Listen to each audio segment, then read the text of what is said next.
CBN Café com Política.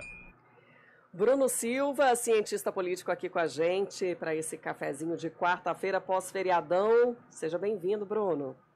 Olá, muito bom dia, Sandra. Bom dia, Felipe Pereira e, claro, todos os nossos queridos ouvintes do CBN Campinas. Tudo jóia por aí? Muito bom dia, Tudo Bruno. certo, Bruno. Depois do aumento do preço do combustível, né?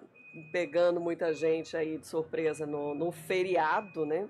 Mexendo com o orçamento da família. Agora tem um outro item também que tem a ver com decisões do governo que podem impactar também no nosso orçamento. A Câmara dos Deputados suspendeu aquelas sessões de comissões, atividades não essenciais, né? Mas está concentrado agora na reforma tributária, definindo as regras de impostos que podem ser aí sobre as carnes, né? Sobre imóveis, enfim, pescado, carros elétricos, um monte de coisa. E isso deve acontecer entre hoje e amanhã, porque semana que vem, né, entra em recesso também legislativo. E a gente lembra que o Congresso aprovou a reforma, mas preferiu deixar para depois, exatamente esse detalhamento das regras, né, da alíquota dos impostos para cada categoria de produtos.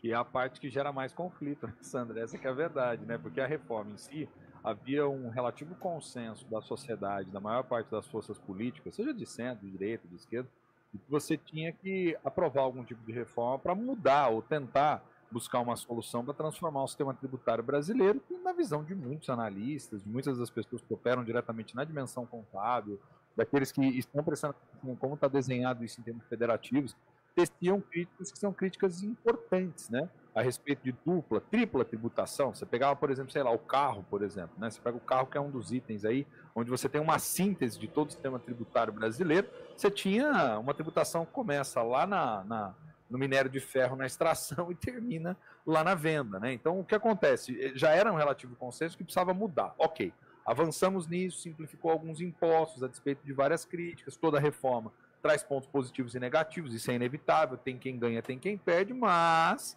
é aquela história, né? É nos detalhes que mora o perigo, né? Por quê? Porque agora, quando se vota a regulamentação, é onde o lobby dos diferentes setores pesa e pesa de maneira incisiva, vamos dizer assim, nas decisões tanto de deputados quanto de senadores, porque, afinal de contas, você pega, por exemplo, todo o debate que se deu nos últimos dias a respeito da questão da carne, né? Então você tem um lobby muito forte para que você tenha o desconto a respeito desse item específico, porque é um item de interesse nacional, é um item que, portanto, gira boa parte da economia brasileira, não é novidade para ninguém aqui que a gente é como país, um dos maiores criadores, né, de gado, de venda desse gado para corte, enfim.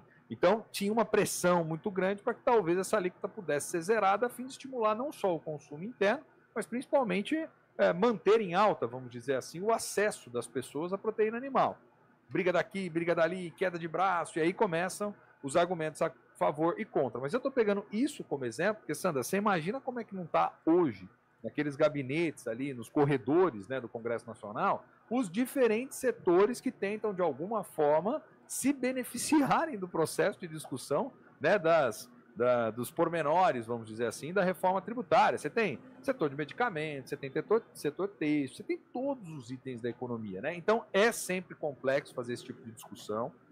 Essa votação nunca é simples, né? Por mais que às vezes a gente tenha aquela concepção de que, poxa, mas poderia deixar zerado tal item, outro item, só que você precisa pensar também nas consequências disso, do ponto de vista de arrecadação do Estado, do ponto de vista de quem realmente vai ser beneficiado. Tanto que o debate envolvendo a questão da carne, ele acabou parando, ele acabou emperrando ontem. Onde, né? Onde você falava assim, ó, bom, por um lado você pode beneficiar os mais pobres, mas você vai também estar beneficiando os mais ricos, que muitas das vezes já são beneficiados dentro da lógica do sistema tributário como um todo. Então você vai dar um benefício a mais, né? Alguns começaram a discutir outras soluções, fazer uma espécie de cashback, uma espécie, um retorno, vamos dizer assim, de alguma forma desse imposto. Então o que a gente está acompanhando na realidade, para deixar bem claro para o nosso ouvinte, é uma queda de braço e os lobbies que têm maior poder de convencimento e de pressão sobre os parlamentares para ver quem vai acabar vencendo essa história toda, viu, Sandro? Então não é um cálculo tão simples assim, não. A gente, como cidadão, tem que defender, obviamente, o que entendemos que é relevante, né? Que são algumas alíquotas reduzidas, sobretudo de itens que são aqueles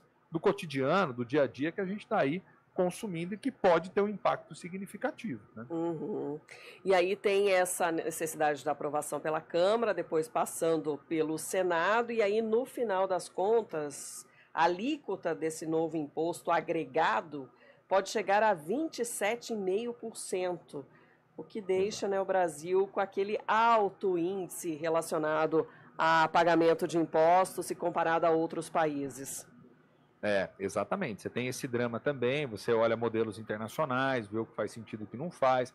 O papel do Estado também entra nessa discussão toda e muitos acabam se esquecendo dessa conta, viu, Sandra? Todo mundo foca bastante, e não sem motivo, obviamente, né, nessa questão da alta carga tributária, mas a gente tem que também pensar que, por exemplo, o Brasil não é igual aos Estados Unidos, né? O que você tem de oferta de serviço de política pública não é a mesma coisa. Ah, mas às vezes não presta, devia reduzir, etc. Mas aí veja, debates políticos, queda de braço, visões diferentes a respeito do que deixa para o Estado e do que deixa para o mercado. É aí que está o real conflito da política no limite, né? E essa questão tributária ela é central por quê? Porque ela diz respeito a como vai funcionar efetivamente o Estado. E tem ainda um outro drama que não avançou tão bem assim de maneira clara, né, Sandra?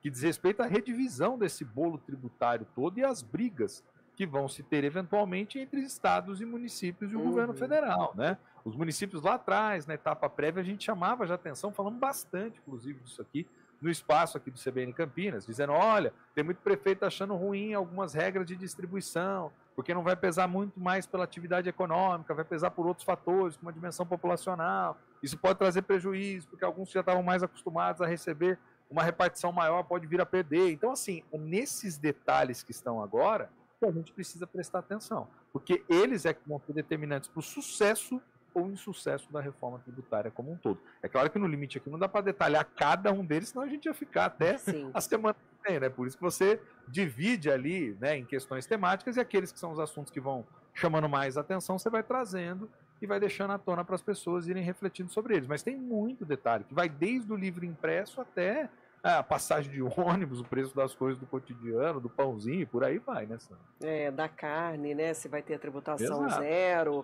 a compra e venda de imóveis, né? Que pode também ter um imposto de 25%. Tem também a cobrança de produtos como cigarros e bebidas. Se os carros elétricos, né? Assim como os motoristas de aplicativo vão ser taxados em 26,5%.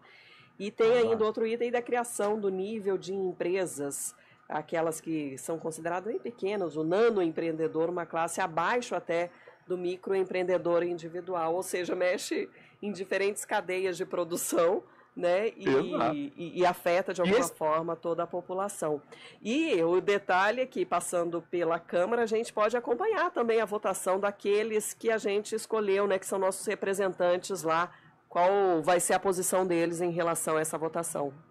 Perfeito, perfeito. E tem um item aqui que eu quero chamar a atenção, que você acabou de falar, viu, Sandra? Que é um gargalo que ninguém tá botando o dedo nessa ferida, viu? Que diz respeito à questão do microempreendedor individual. Que no Brasil são milhões de pessoas, o ministro Márcio França ficou indo para lá, para cá, disse que ia montar um sistema X ou Y, há uma pressão por aumento, né, no que diz respeito ao faturamento aí anual, não deram uma resposta incisiva sobre isso, muitos estão no limbo, porque acabam indo para uma outra categoria que seria um ME, e aí acabam tendo uma tributação que acaba sendo muito intensa. Então, assim, não deram resposta também para todos os dramas, né, que a gente tem vivido no âmbito da discussão dessa reforma tributária, que envolve também outras questões complementares. Eu não sei nem, para falar a verdade, a Câmara vai tentar avançar nessa regulamentação, mas eu não sei nem se dá para fechar isso tudo nesse curto período. Talvez a primeira parte do que está sendo fatiado, porque esse assunto que ainda vai um bom tempo, e outra, para deixar bem claro para o nosso ouvinte. Também não é um negócio que aprovou hoje, amanhã cedo já está valendo, né? Tem uma gradação, tem aí uma transição que vai operar no âmbito desses tributos todos, e não tirem do radar o fato de que pode vir reforma da reforma no meio dessa história toda. Vi de ontem a questão do ensino médio, que mudou em 2017, agora já, né, com pouco tempo aí de experimentação da reforma, já estamos falando da reforma, né, Sandra? É isso, Bruno. Obrigada pela análise de hoje. Vamos você para mais um cafezinho amanhã, quinta-feira, aqui no CBN Campinas. Combinadíssimo, gente. Abraço, Felipe Pereira. Abraço, Sandra, nosso querido ouvinte. Até amanhã. Um abraço, Bruno.